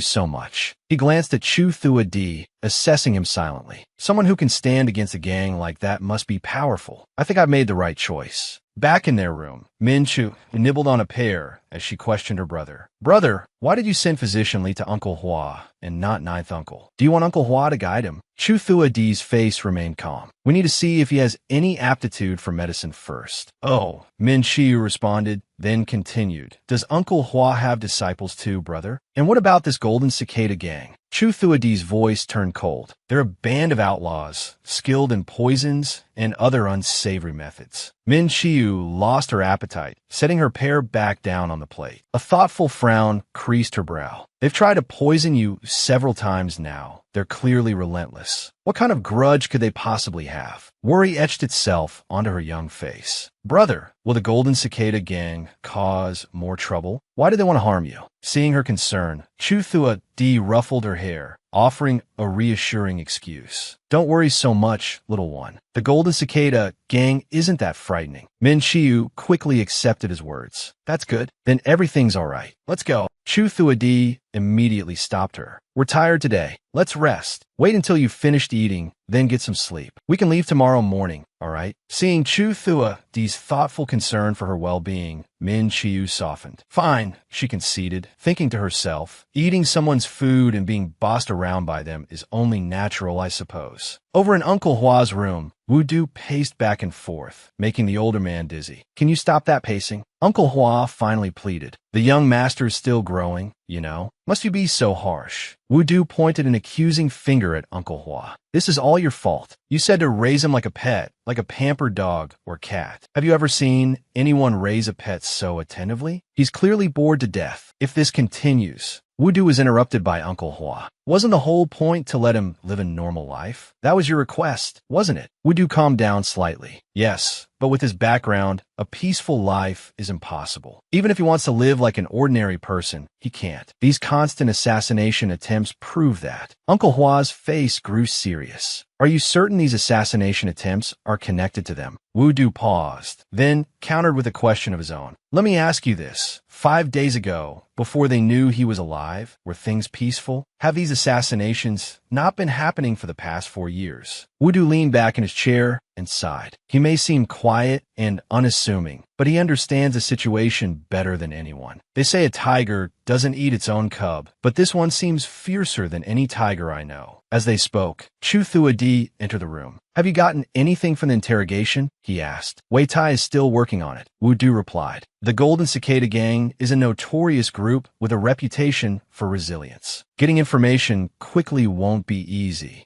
Chu Thua Di sat down and asked, Ninth Uncle, why are you here? Did Father send you? Wu Du smiled. Just checking on you. Chu Thua Di voiced his suspicions. The Golden Cicada Gang operates in the south. They shouldn't be active in Juzhou. Wu Du nodded. Whoever can mobilize them is no ordinary person. I'd say your life is becoming increasingly valuable. He added with a touch of irony. Once your father learns about today's events, and you finally start speaking plainly, I suspect it'll become even more so. It's too early to draw conclusions, Chu Thua Di mused. If they've publicly declared me dead, why are they still so persistent? 4 high-ranking officials in the Dali dynasty. Isn't reputation paramount? They have their image, their positions, their carefully cultivated facade of virtue and family values. If news of my survival gets out, what will become of their reputation? His face hardened. Tell Father this. If they're willing to target his son, they're willing to target him as well. Wu Du, pleased to see this assertive side of Chu Thua Di, responded, finally showing some teeth, are we? Good. It's about time they learn a lesson. Chu Thua Di still seemed troubled. What about the Golden Cicada Gang? Wu Du, understanding his concern, reassured him, don't worry about them. Have you forgotten what Wei Yin is capable of? Relieved, Chu Thua Di stood up to leave. In that case, I'll go check on Chiu Chiu. I'll find her a different room. She hasn't been sleeping well here. Seeing you always doting on Chiyu makes me jealous. Hoo, look at him. Uncle Hua, standing awkwardly between the two, felt utterly helpless. He rattled off a string of words. You should be happy about this. And look at how he countered them. It was thorough and well-considered. We can't expect to take a big bite all at once. We have to savor it slowly for it to last. Wu Du, his face serious, propped his chin on his hand and added, See, aren't you happy now? Do you know that when he's with that girl Min Chiyu, he can't even finish writing a single death sentence decree? Chu Thua Di indulgently led Min Chiyu to buy candied hawthorns on the street. Spotting a nearby stall selling adorable rabbit-shaped cotton candy, he readily bought one for her. Today, you can eat your fill. Min Chiyu accepted it with glee. Thua Di, Kaka, I also won the changa running away from the moon candy. He playfully poked her forehead with his index finger, his affection evident. There are many more delicious treats ahead. Do you really want to eat them all? Min Chu, not to be outdone, put on a charmingly petulant expression and called out sweetly, Thua Di, Kaka, 3 parts exasperated, 7 parts indulgent. He bought the changa candy and handed it to her. But before Min Chiyu could take it, a woman suddenly appeared and snatched the candy from Chu Thua Di's hand. She twirled the candy stick. Cousin Thua Di, it really is you. He calmly addressed her, Princess. Hearing this, Min Chiyu's rabbit-shaped cotton candy tumbled to the ground. Only daughters of royalty were granted the title of princess, and Juzhou was the territory of Prince Chi. But if she heard correctly, Thua Di was this princess's cousin. As if sensing her thoughts, he turned and explained, This is Princess Yuyanju of Prince Chi's residence. The princess, seeing that Chu Thua Di could speak, was overjoyed. You can talk again. This is wonderful. Second brother is here too, just up ahead. He was just mentioning you. Yuyanju glanced at Min Chiyu. Is this the new servant girl cousin has taken in? Her eyes held a glint of something dangerous, though her tone remained saccharine. She looks rather adorable. His expression darkened. She is not a servant girl. Just then, the second brother, Yuyanju had mentioned arrived. He approached Chu Thua Di with an air of familiarity, clapping him on the shoulder. You're able to speak again. This is truly joyous news. Not feeling particularly amicable towards this man, Chu Thua Di sidestepped, pulling Min Chiyu protectively to his side. A young man, standing behind the second brother, chimed in, I've heard that ninth uncle abandoned his path to high office to dedicate himself to teaching his disciple. Not only is he intelligent, but he also possesses a photographic memory. I never thought I'd finally meet him today. Since we've met, why don't we go to the tavern ahead and sit for a while? Chu Thua Di didn't bother replying, instead taking out a handkerchief and bending down to wipe Min Chiyu's mouth. Yuyanju stared at this gesture in astonishment. Cousin, why are you doing this? The young man in the pale robe looked on with amusement. I heard ninth uncle say that young Master Chu was raising a little girl, taking care of every little thing for her. I didn't expect it to be true. Min Chiyu's face darkened with displeasure. Ninth uncle has such a big mouth. Isn't it a bit much to misrepresent ninth master like that? He's the Tan Hua Lang, you know. Do you even know what a Tan Hua Lang is? Min Chiyu simply scoffed. My Thua Di Gij will take the Zhuang Yuan exam in the future. A quick-witted retort indeed. Min Chiyu, her large, round eyes fixed on the man, offered him the candied hawthorn, her mood still sour. Sweet words should follow sweet treats, she added pointedly. Yuyanju's maid, brimming with arrogance, approached, intending to strike Min Chiyu. You wild, uncivilized thing. Yuyanju, instead of intervening, stood behind her maid, covering her mouth with a hand as she giggled, eager for the spectacle. But just as the maid's hand was about to connect with Min Chiyu, Chu Thua Di swiftly swept Min Chiyu in his arms, dodging the blow. His eyes, filled with icy displeasure, locked onto the maid. Yuyanju, noticing his reaction, feigned a reprimand. She's just a child. Why bother with her? Truck, 2 months' wages docked when we return. Then, turning to Chu Thua Di with a saccharine smile, she asked, Cousin Thua Di, are you all right? He didn't bother to reply, continuing to hold Min Chiyu close, soothing her. Unwilling to endure another moment in Yuyanju's presence, he made an excuse to leave. I have some matters to attend to. Please excuse me. Thua Di Gij, we're far enough away now. You can put me down. He seemed almost afraid to let her go, or perhaps simply reluctant. Not letting go, he declared possessively. Min Chiu's face darkened, her hand on his shoulder unconsciously tightening its grip. Seeing his stubbornness, she fabricated a reason, pointing toward a nearby shop. I want to buy some flowers. Look, there's a silver shop over there. Only then did he release her. I want to go to that shop. When my mother and sister live in the countryside, they probably used jewelry from a place like that. A melancholic air hung about her as she dragged her feet forward. Yi Huin was approaching, and with it, the time apart with Chu Thua Di drew ever closer. Min Chiu's eyes were filled with a deeper sadness than ever before. But she knew right from wrong. We are not meant to be together. I'm only the daughter of a farmer, while he is a high and mighty prince. Her heart was in turmoil. She stood, lost in thought before the flower pots, silent. He, in turn, stood quietly behind her, his gaze fixed upon her. Wu Du, reading in his room, looked up as Chu Thua Di returned earlier than expected. Didn't you say you rarely came to the city and wanted to take that little girl out for a stroll? He asked, his voice laced with disapproval. I ran into someone from Prince Chi's residence. I didn't want any trouble, so I came back early. I think your grandfather and Prince Chi are cousins, after all. As a junior, you should pay them a visit, Wu Du suggested. Chu Thua Di took a sip of tea before replying, my father is my father, and I am I. I have no connection to Prince Chi's residence, so there's no need for me to go there. Wu Du seemed to realize something. Did you upset the little girl? Chu Thua Di not that sly. She's very sensitive. Wu Du stood up, expressing his opinion. You can't protect her forever. Her status isn't something we can change. She will have to endure much more in the future.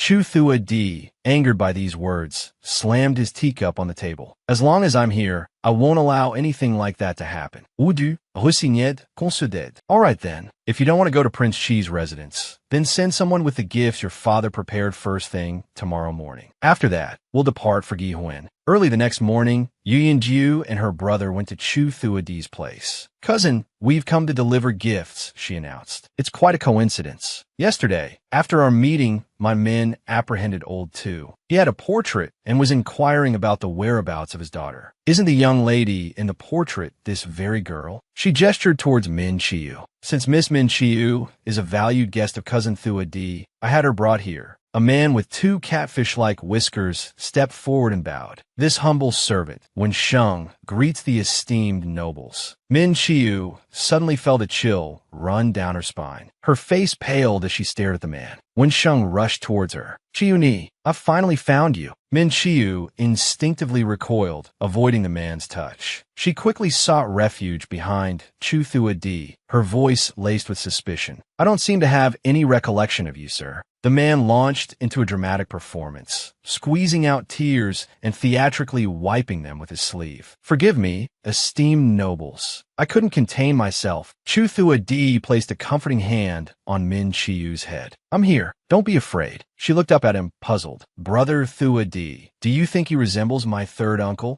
Under Chu Thua Di's scrutinizing gaze, when Sheng averted his eyes, turning his head to the side with a sigh, feigning sorrow. I resemble our ancestor. Your third uncle also resembles him, but I admit I don't possess his aptitude for officialdom. Yi Yin sneered. Little girl, are you doubting that this is your father, or are you simply ashamed of his humble status? Anxiety gnawed at Min Chiu. She couldn't discern the truth in the man's words. Chu Thua Di's eyes narrowed, fixing a cold stare on Wan Sheng. When entrusted with a task, one must see it through. Ninth uncle, investigate this. At the mention of his name, Wu Du stepped forward, his gaze piercing as he addressed Wen Sheng with a loaded statement. If the second young master and the princess have brought you here, there can be no mistake. Yi Yinju's sharp voice cut through the air. A good child doesn't scorn their parents, no matter how poor. Perhaps Miss Min Chiu has grown accustomed to a life of luxury while accompanying Cousin Thua Di, and now looks down on her own father. The man produced a scroll from his robes and presented it to Chu Thua Di. Though we gave her away, she is still our flesh and blood. Third brother understands our feelings and has someone deliver a portrait to us every year. Chu Thua Di unfurled the scroll. It was indeed a portrait of Min Chiu. When Sheng continued his mournful act, your third uncle sent word that he had entrusted you to strangers. He worries constantly. Hearing this, a flicker of belief ignited within Min Chiu. Tears welled in her eyes as she thought, it all adds up. What more is there to question? This separation came so suddenly. She tugged at Chu Thua D's sleeve. Brother Thua D. Her voice trailed off, unsure how to continue. The thought of leaving him was unbearable. These clothes, they were prepared for my departure. Wudu glanced at the two, then spoke calmly. A delay of 2 days is permissible. His expression shifted as he turned to Wensheng. Is there some urgent matter you must attend to? Under the pressure, Wensheng broke out in a sweat, forcing a semblance of composure. Ah, yes. Of course, there's an urgent matter. It's springtime now, and the fields need tending. We can't afford any delays. Fighting back tears, Min Chiu clung to Chu Thuadi's hand, reluctant to let go. I won't say thank you. Why become the Mountain King? I'll bring my masterpiece to visit you, all right? A flicker of emotion in Chu Thua D's eyes betrayed his own reluctance to part with Min Chiu. Suddenly, he swept her up into his arms. He held her close, as if trying to imprint her sin upon him. Drink a cup of tea before you go. A young man watching the scene unfold spoke up. Thuadi's temper is still the same, Yuan Jiu remarked bluntly, without a trace of restraint. Cousin Chu is too kind. He's just afraid she'll reveal something. The young man, Wu Du, hastily hushed her. Yuan Jiu, don't speak carelessly. Yuan Jiu curled her lip, thinking to herself, with a father like that, what kind of good daughter could she be? And her background is so lowly. Chiu, what are you thinking? Chu Thuadi asked gently. I know I can't choose my parents. Min Chiu replied, her voice soft. Things have come to this, and nothing can be changed. If that's the case, then I just have to accept it. Do you want to accept your fate? Chu Thuadi asked, concern etched on his face. I think if you gave her father some benefits, he might let you go. Min Chiu shook her head. I thought he would do that too, but I don't want to give up. At least I have to meet the person who gave birth to me. He looked at her with worry. But what if you're still disappointed? She turned to him, a playful lilt in her voice, half serious, half teasing. Then I'll come find Brother Thua D. But I don't know if Brother Thua D will have a little maid by his side then or not. Don't underestimate me, just because I'm small. I know a lot of things. Her words softened his expression considerably. He reached out and affectionately ruffled her hair. Good. You finally know you have a way out. After bidding farewell to Chu Thua D, Min Chiu quickly boarded the carriage with the man who claimed to be her father. Seeing her lingering gaze out the window, he reached over and abruptly closed the curtain. A wealthy life like that isn't meant for you, he said, his tone sharp, the earlier facade of a kind father completely gone. You're lowly. Don't even think about becoming a phoenix. He touched the roll of red fabric beside him. This is brocade. It's a pity you won't be able to use it anymore. A sense of unease prickled at Min Chiu. Something wasn't right. Something about the man before her felt wrong. She looked at him, studying his face. Why, she asked. His voice dripped with scorn. Have you ever seen anyone wearing brocade, working in the mud and dirt to make a living? Everyone wears coarse cloth. They're not afraid of getting dirty, and they're not afraid of losing money. Realization dawned on Min Chiu. She needed to get back to Chu Thua D. Oh, the pouch Brother Thua D gave me just now. I forgot to take it back, she exclaimed. Stop the carriage. Stop the carriage. What are you shouting about? The man snapped. It's just a pouch. Could it have gold in it? Knowing his greed, she quickly said, there are a lot of golden beans inside. Brother Thua D said, I could count them for fun. The man's eyes widened. Are you an idiot? How could you forget something so important? We haven't gone far, Min Chiu pressed. It won't take long to go back and get it. The man immediately refused. Go back? For gold? What will people think? But I'm a child. I don't care about face. The man wasn't easily fooled. He seemed to sense something in her desperation. I said no, and that's final, he insisted. Min Chiu, at her wit's end, burst into tears. The man slammed his fist against the carriage wall. Shut up. If you don't shut up, I'll kill you. Min Chiu realized with a chilling certainty that her instincts hadn't been wrong. This man was an imposter. The ruse was clever. No one would suspect that someone would try to intercept her disguised as her father, a man she'd never met. Wiping her tears, she silently steeled herself. She was on her own now. She couldn't risk alerting him to her suspicions. She had to wait for the right opportunity to act. The scene shifted to Chu Thua D. Since Min Chiu's departure, he'd been listless, lost in thought, sighing constantly. Wu Du, unable to bear the sight any longer, finally spoke. The little lass is gone. Are you planning to sit here, moping all day? She'll still be living in Juzhou, antagonizing the officials there like you have. Aren't you afraid they'll take it out on a young girl? As soon as he finished speaking, Chu Thua Di abruptly stood, much to Wu Du's satisfaction. Finally, the brat's moving. But Chu Thua Di strode away so quickly that Wu Du, bewildered, reached out to stop him. Hey, where are you going? Chu Thua Di turned, his eyes sharp. Someone else shouldn't be the one to take Min Chiyu away. Wu Du felt his head spin. But that's her father, he exclaimed in exasperation. I thought he'd finally seen reason, but he's charging headfirst into a dead end. Yin Du, observing Chu Thua Di's concern for the girl, scoffed. Another person spoke up in support of Wu Du. Ninth Master is right. A father taking his daughter away. No one can stop that, nor should they. He lifted a teacup towards Chu Thua Di. Young Master Chu, a toast. Chu Thua Di, resolute, refused the gesture. Who in Lin County entrusted her to him? What did he promise to take her? Yin Du stepped forward. Regardless of who entrusted her, she's been delivered to her father. The task is complete. Cousin Chu, what more is there to be uneasy about? Wu Du agreed with Yin Du. The princess is right. By all accounts, we fulfilled our duty. I know you're reluctant to part with the girl, but no matter how good she is, she can't become one of us. Chu Tu Zifao a Suden, Enet Bilek Buning An Siti Forming Chu. We should have taken her to E County. Handing her over to a stranger like this was too hasty. Ignoring everyone's advice, he quickly headed for the door. Just then, he bumped into Li Longzhong, who rushed in, looking flustered. Seeing the man trying to speak, Chu Thua Di interrupted. Whatever it is, tell Hua Shu. I have to go. Hua Shu, watching Li Longzhong return alone, asked, weren't you supposed to fetch your mother? Why didn't you bring anyone back? Did something happen? Li Longzhong didn't answer Hua Shu, but instead hurried after Chu Thua Di. Young Master Chu, please listen. After I left the city, I was stopped halfway by an acquaintance who lives in the mountains. He said that while hunting, he found someone injured, fallen from a cliff. Hua Shu, exasperated by Li Longzhong's rambling, threw his hands up. Young master doesn't have time for your nonsense. Li Longzhong turned back, his face etched with worry. This is not nonsense. My master, he's unconscious. He keeps calling out Miss Min Chiyu's name. He stopped mid-stride, turning back,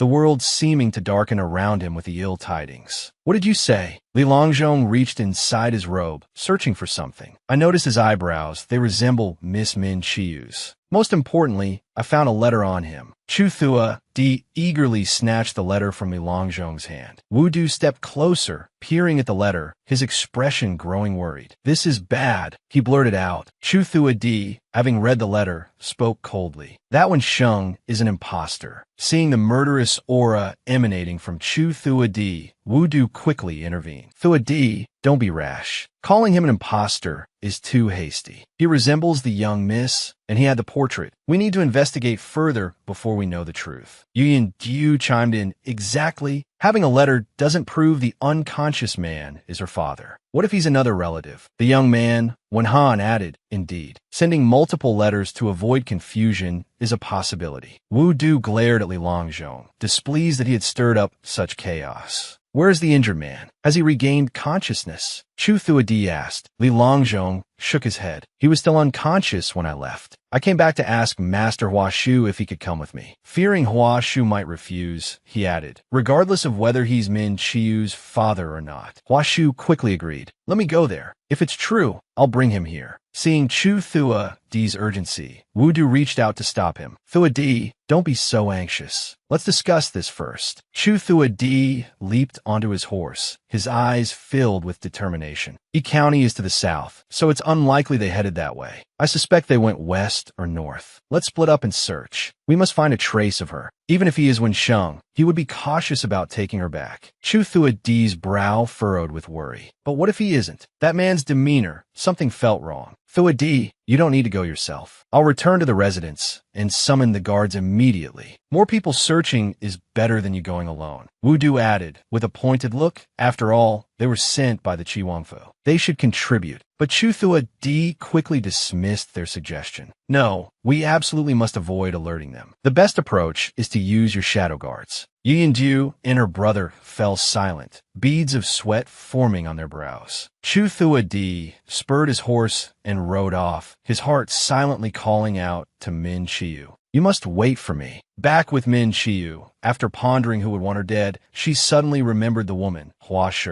It's her. It must be her. What could a 6-year-old child have done to warrant such hatred, to make Hua Shi pursue me so relentlessly? She clutched her head, sighing. I was too careless. I didn't expect Hua Shi to be so patient, waiting until Li County to act. Because we're far from Lin County now, even if she does something, no one will suspect her. Meanwhile, Chu Thua Di berated himself. It's my fault for putting you in danger, Na Dao. His mind was filled with her sweet image. He swore to himself, if I can find you safe, my dear, I will never let you be harmed again in this life. Meanwhile, Min Chiu, lost in thought as she plotted her escape, saw a middle-aged woman enter, carrying a tray of food. Here, child, get up and eat. Where is she asked. Who are you? The woman smiled. I'm your father's cousin. You can call me Cousin Trin. Min Chiu slipped out of bed and into her shoes, thinking, good thing I played dumb and didn't reveal anything to that fake father. Holding the steamed bun, she sighed dejectedly. If Wen Sheng was an imposter, then this cousin was undoubtedly fake as well. She slowly brought the bun to her lips. Having food meant she didn't need to worry about her immediate survival, so now she could focus on how to escape. As she finished the bun, the fake father appeared. Feigning eagerness, she asked, shouldn't we be going soon? I want to see my mother and sisters quickly. The man smiled, feigning concern. Aren't you tired? Perhaps you should rest for 2 more days. Min Chiu played along, rubbing her shoulders. Riding a horse is so tiring. My whole body aches. Father, is our carriage fixed yet? Will we be able to ride in it when we leave? She asked this because she suspected, waking up in this small house, that something must have been wrong with their carriage. The fake father was annoyed by her demands, but forced a patient reply. We'll try our best. She put on an innocent expression and continued. Then can Cousin Trin take me out to play? The fake father, of course, had to refuse. No, wait until you're feeling better. He quickly left. The next morning, Min Chiu noticed that the imposter Wen Sheng wasn't around. The success or failure of her plan hinged on this moment. She approached the fake cousin who was sweeping the courtyard. Taking out a banknote, she flaunted it. Cousin, can we go out and play? I have money. Look too young. Is that enough to buy you a jade hairpin? The fake cousin's eyes lit up at the sight of the money, but she hesitated. No, I have to take care of you. We'll go out when you're better.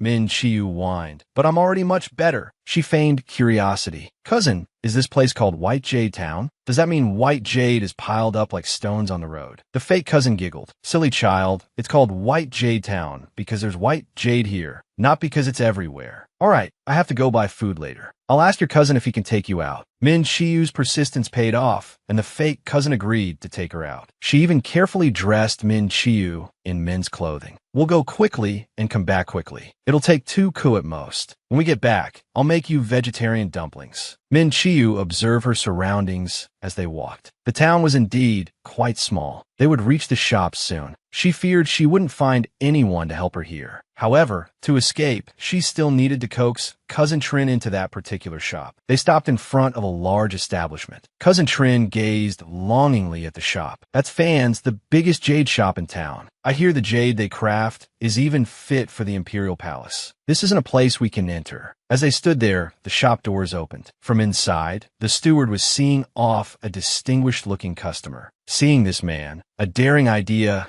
suddenly sprang into Min Chiu's mind. Cousin Trin tugged at her arm insistently. Come on, let's go. This isn't a place we should be. Min Chiu struggled, protesting loudly. No. Cousin brought 20 taels of silver. Let's go inside and choose a jade hairpin. Cousin's complexion is so fair. A jade hairpin would look beautiful on her. Hearing this, the woman stopped pulling, her eyes gleaming with anticipation. She turned back to Min Chiu. You promised, all right? Just looking, that's all. And no touching. If you damage the jade, even selling you wouldn't be enough to pay for it. As Min Chiu walked past the young man, she mischievously reached out as if to steal something. The young man quickly caught onto her ploy. He grabbed her hand, his eyes sharp and cold. What are you doing? Brother, Min Chiu said, feigning innocence. Your jade pendant is so beautiful. I just want to touch it. Why so serious? The nervous Cousin Trin quickly scolded. Chun-Yi, what are you doing? This child doesn't understand propriety. Please forgive her, sir.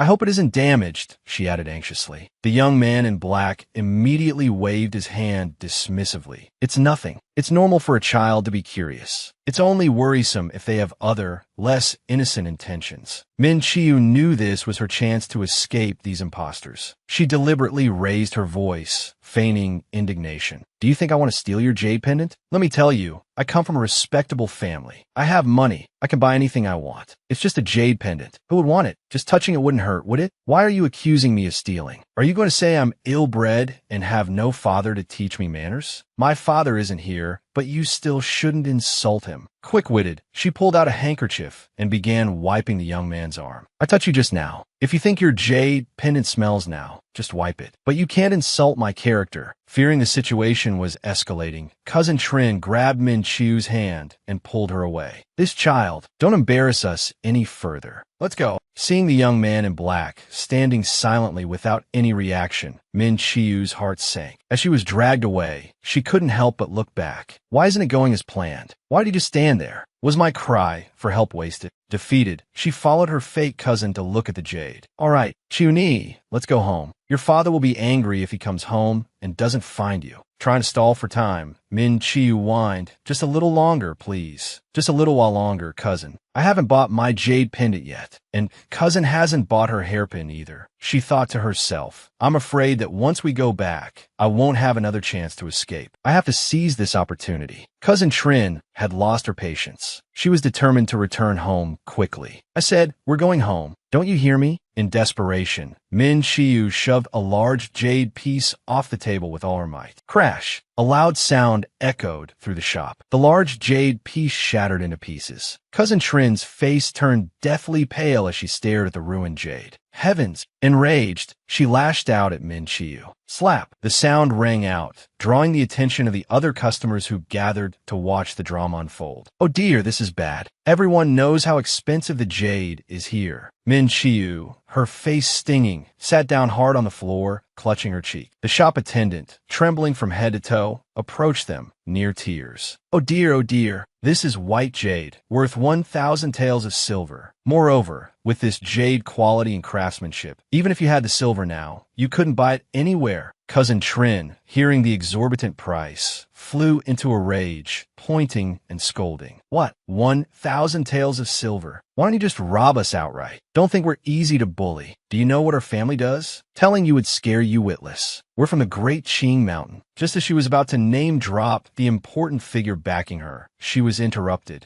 The newcomer was Wen Sheng, Min Chiu's imposter father. Seeing him, Cousin Trin immediately cowered. Third uncle, please calm down. The shop attendant slammed his hand on the table repeatedly. I don't care what kind of play you're acting out. Today, you must compensate my shop for the white jade. Children who make mistakes should be severely punished. The young man in black's gaze shifted to Wen Sheng. He asked coldly, are you this child's biological father? Min Chiu's heart leaped with joy. Her chance to escape had arrived. Had this man seen through the charade? Playing along, she pointed at the young man in black, feigning indignation. Hey, what are you saying? My father loves me very much. We live in E County, and he even walked all the way to White Jade Town just to pick me up. If he were my real father, would he do such a thing? Mind your own business. The young man in black feigned anger. A brat like you deserves a good beating. Do you even know what's good for you? That white jade just now. Min Chiu, hands on her hips, cut him off. You're the brat. I'm a girl. Wen Sheng, fearing exposure, his face hardening, snapped, shut your mouth. He pulled Min Chiu behind him, gripping her tightly. I apologize. She's just a child who doesn't understand things. After we get home, I'll discipline her severely. Min Chiu, determined to stir the pot further, shouted, Father, what are you afraid of? Aren't you third master from the mountain? Wen Sheng, sweating profusely, quickly clamped his hand over Min Chiu's mouth. She's just a child, young master. Don't mind her nonsense. She's just spouting gibberish. Min Chiu's mind raced. She bit down hard on Wen Sheng's hand. The pain made him release his grip. Min Chiu seized the opportunity and ran towards the young man in black. Help! I'm not his daughter. They kidnapped me. Before she could reach him, Wen Sheng grabbed the back of her collar and yanked her back. He scooped Min Chiu up and covered her mouth with a handkerchief. Min Chiu struggled, unable to speak. The young man in black sensed something was amiss. He said coldly, let the child go. Let her finish speaking. But Wen Sheng refused to release her. offering a flimsy excuse. This child is afraid of being punished at home, so she's saying these things about not recognizing her father. The onlookers, however, believed him, murmuring amongst themselves. Such a disobedient child, not even acknowledging her own father. She must be spoiled rotten. Min Chiyu's heart sank as she saw everyone believing Wensheng. This was bad. If Third Master truly achieved his goal, her life would be forfeit. If he had nothing to hide, why would he silence her? She thought desperately. I'm only doing this for her reputation, the young man in black said coldly, arms crossed. If she's branded as unfilial, how will she face the world later? He paused. Though, that makes sense if your home is in E County, Mijo Prefecture. But this is Jianzhou Prefecture. Going back home would mean traveling from the south to the north. When Sheng, the imposter father, was momentarily stunned by the young man's sharp words. He searched for a retort, then glanced at Trin, the fake cousin, standing nearby. An idea sparked. We're here visiting relatives, he said quickly. That's this child's, her great-aunt. The shop attendant, losing patience, pointed a finger. No more excuses. The bottom line is, your child broke my jade. The child breaks it, the father pays. You must compensate me today. I don't have a banknote on me now, but I'll bring it to you after I return home. The young man, the one Min Chiu had appealed to, was determined not to let the matter drop. Why all the trouble? He suggested. Why Jade Town is tiny. You say you have family here? Leave the child, have the two of you fetch the money, and then come back to pay. The supposed husband of the great-aunt finally spoke, his voice sharp. What business is it of yours? Mind your own affairs. The young man calmly pulled up a chair. Oh, is that so? Well, it's my business now. You'd better be able to back up your bluster. With that, Wensheng scooped up Min Chiu and bolted. The shop attendant jumped up to block them. You haven't paid. You can't leave. Wensheng didn't hesitate, kicking the attendant hard in the chest. Put me down, you kidnapper. Min Chiu cried. Have you ever heard of the Wu family in Jiangbei? You tricked me away from Ninth Master Wu. Did you really think there wouldn't be consequences? The young man in black stiffened at the mention of the name. Ninth Master Wu? He exclaimed. Stop him. The moment the words left his mouth, his guards surrounded Wensheng. You think you can just walk away without explaining yourself? Oomph. Another busybody, Wensheng snarled. Are you all tired of living? The man in green, eager to prove himself, rolled up his sleeves. Don't waste your breath on them. Let's just take them down. Dealing with these clowns will be as easy as picking vegetables. He'd barely finished speaking when one of the guards lunged forward, fists flying. Wensheng quickly pulled a small knife, holding it to Min Chiu's throat. All of you, mind your own business. Get out of my way, he threatened, or I'll kill her right here, right now. Just then, a voice called out, using Wensheng's real name. Zhang Hu, don't tell me you're the third master of Great Qing Mountain. Even if you were the first master, Lu Shi, you'd still show me respect. I saved your life, remember? Terror flooded Zhang Hu's face. You're Chao Qi. The newcomer stepped forward, a smile playing on his lips. Indeed, descendant of the valiant general. The one man who could single-handedly wipe out your entire Great Qing Mountain. Chao Qi's voice turned icy. Zhang Hu put the girl down. Pressing the knife harder against Min Chiu's neck, Zhang Hu bargained. I'll let her go, but you have to find me a horse. I'll give you 2 quarter hours. If not, he let the threat hang in the air. Seeing his agitation, Chao Qi raised a placating hand. All right, let's talk this through. He feigned concern. A small place like White Jade Town. Where are we going to find a horse? But the young man in black cut him off. I have the Silver Guard's horses. You go fetch them. Zhang Hu, seeing them closing in, roared, Everyone stand still. I've got nothing left to lose. One more life on my hands won't make a difference.